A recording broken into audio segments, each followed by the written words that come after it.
Όμως να δούμε τι γίνεται στη χώρα μας. Να καλωσορίσουμε εδώ στο στούντιο της Ναυτεμπορικής τον κύριο Μάνο Νιμά, δικηγόρο ειδικευμένο σε θέματα ενέργειας. Καλώς ήρθατε. Και τον κύριο Δημήτρη Τριανταφυλόπουλο, διευθύνοντα σύμβουλο της Hellenic Hydrogen, μιας εταιρείας η οποία πρωτοπορεί πραγματικά στο θέμα της μετάβασης της ενεργειακής και του υδρογόνου.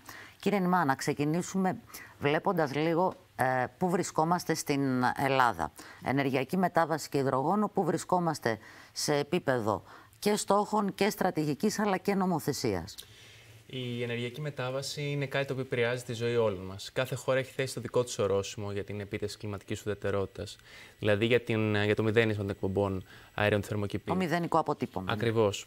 Στην Ελλάδα έχουμε θέσει ως στόχο να το επιτύχουμε αυτό το 2050. Αλλά έχουμε και ενδιάμεσους στόχους για μείωση κατά 55% των εκπομπών το 2030 και μείωση κατά 80% το 2040 σε σύγκριση με τις εκπομπές του 1990.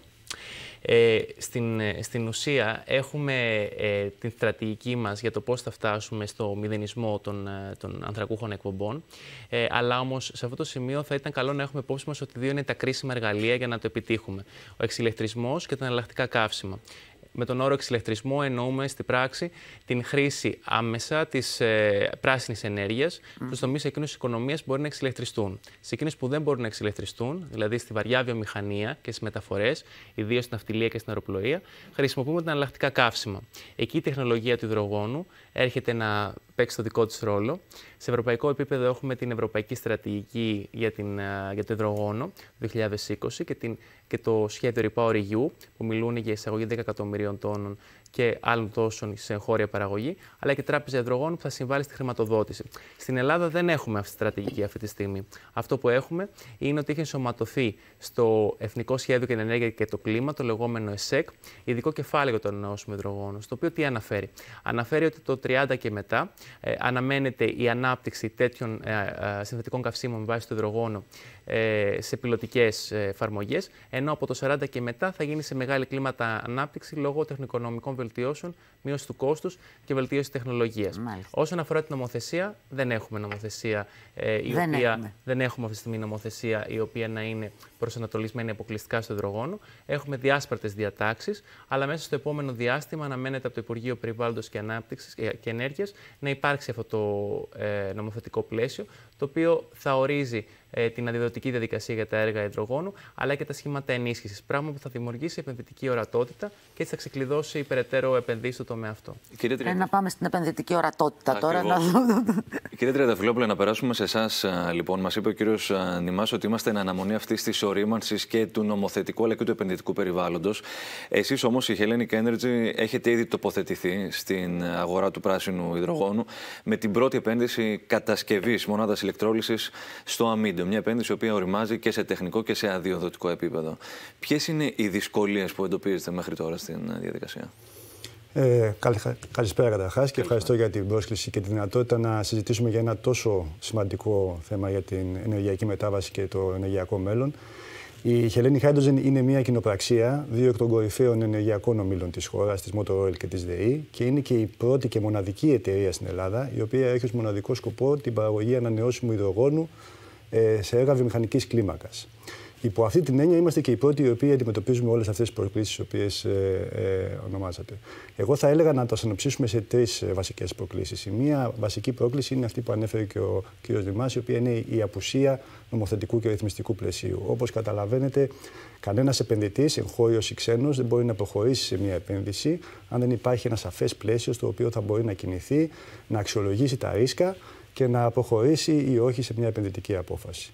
Το δεύτερο σημαντικό είναι το κόστος του ανανεώσιμου υδρογόνου, και αυτό δεν ισχύει μόνο για την Ελλάδα, ισχύει παγκοσμίως. Το κόστος αυτή τη στιγμή είναι αυξημένο σε σύγκριση με αυτό το οποίο θέλουμε να αντικαταστήσουμε. Δηλαδή τα ορυκτά καύσιμα, το πετρέλαιο.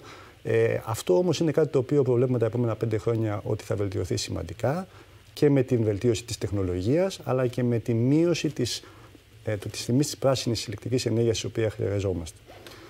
Το τρίτο, και θα κλείσω εδώ, είναι η απουσία, δυστυχώς αυτό είναι ένα φαινόμενο στην Ελλάδα διαχρονικό, της βιομηχανικής παραγωγής της χώρας μας, η οποία επηρεάζει και το υδρογόνο, διότι το υδρογόνο είναι και ένα καύσιμο το οποίο μπορεί να χρησιμοποιηθεί στη βιομηχανία. Και είναι και ένα καύσιμο το οποίο μπορεί να χρησιμοποιηθεί και στην ναυτιλία, όπου υπάρχει επίσης ένα μεγάλο στοίχημα στην ενεργειακή μετάβαση. Εκεί, κύριε Νημά, τι προβλέπετε σε σχέση με την απανθρακοποίηση? Σίγουρα γνωρίζουμε όλοι ότι η ναυτιλία ευθύνεται περίπου το 3% των εκπομπών αερίων του θερμοκηπίου, όπως και μεταφέρει πάνω από το 80% των εμπορευμάτων. Άρα, αντιλαμβανόμαστε ότι είναι ένας τομέας που είναι σύνθετη η διαδικασία απανθρακοποίησής του.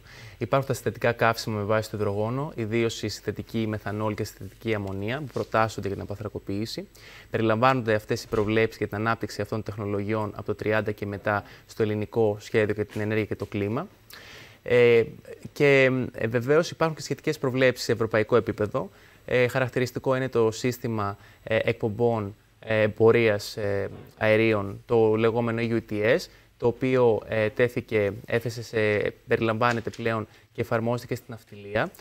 Με συνέπεια να θέτει τιμή αλλά και όριος εκπομπές διοξειδίου του άνθρακα στην ναυτιλία, αλλά και ο κανονισμός FuelEU Maritime, που θα τεθεί σε εφαρμογή από το 2025, ο οποίος θα συμβάλλει στην υιοθέτηση ανανεώσιμων καυσίμων.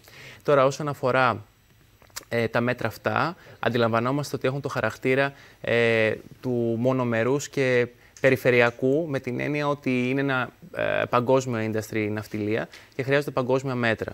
Γι' αυτό η Ένωση Ελλήνων Εφοπλιστών έχει αντιταχθεί σε μέτρα τα οποία θεωρούνται περιφερειακά, προτάσει την παγκόσμια ρύθμιση του συγκεκριμένου τομέα. Το οποίο βέβαια είναι μια πολύ μεγάλη πρόκληση αυτή η παγκόσμια ρύθμιση. Σίγουρα είναι πολύ μεγάλη πρόκληση. Υπάρχει όμως ο αρμόδιος φορέας, ο IMO, και ήδη από το 2023 έχει επικαιροποιήσει με πιο φιλόδοξους στόχους τη στρατηγική του για την μείωση των ανθρακούχων εκπομπών. Συγκεκριμένα στοχεύει το 2050 να επιτευχθεί η πλήρης απανθρακοποίηση, με ενδιάμεσους στόχους το 30 να μειωθεί κατά 20% και το 40 κατά 70%.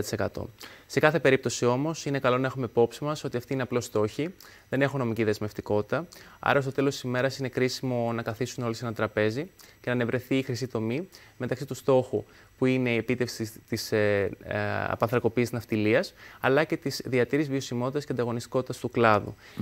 Συνεπώς, αναζητούμε λύσεις παγκόσμιες, εφαρμόσιμες, λειτουργικές και όχι απλά φιλόδοξες. Να μείνουμε στο κομμάτι και στον τομέα της ναυτιλίας, κύριε Τριανταφυλόπουλε, και θέλω να μας πείτε ποια είναι η εκτίμηση της εταιρείας σας για την χρήση των συνθετικών καυσίμων με βάση με το υδρογόνο στο ναυτιλιακό τομέα και πώς κρίνετε ότι στο εγγύς μέλλον θα διαμορφωθούν οι προοπτικές? Κοιτάξτε, θεωρούμε ότι η ναυτιλία είναι ένας βασικός παράγοντας ανάπτυξης της αγοράς του υδρογόνου και των παραγόγων αυτών, δηλαδή των συνθετικών καυσίμων. Ειδικά από το 2030 και μετά, όλα τα μοντέλα δείχνουν μια ταχεία ανάπτυξη της αγοράς των συνθετικών καυσίμων. Από το 2030 και μετά. Από το 2030 και μετά. Μην ξεχνάμε ότι αυτές οι επενδύσεις σε συνθετικά καύσιμα θέλουν χρόνο, είναι βιομηχανικά προϊόντα, οπότε το 2030 δεν είναι πολύ μακριά.